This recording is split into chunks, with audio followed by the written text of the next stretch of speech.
Hello साथीहरु, स्वागत छ तपाईलाई आजको मेरो मिनी भ्लगमा।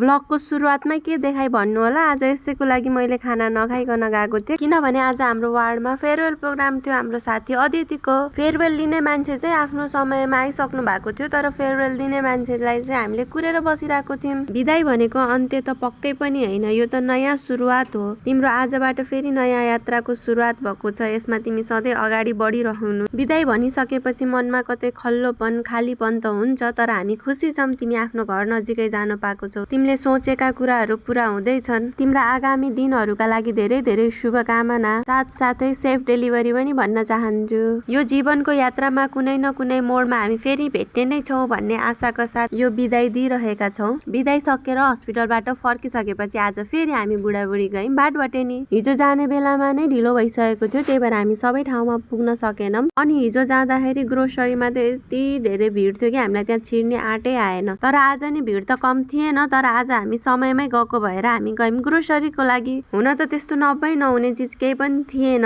तर मेरो टिकटकको फिडभरि एउटा रेसिपी आइरहेको थियो जसलाई मलाई ट्राई गर्न मन लाग्यो, त्यही भएर त्यसको लागि चाहिने सामानहरू किन्न गयौं। अनि मेरो बुढालाई यस्तो भिडमा मैले एक्लै छोडिदिएर म निस्के बाटवाटेनीबाट बाहिर।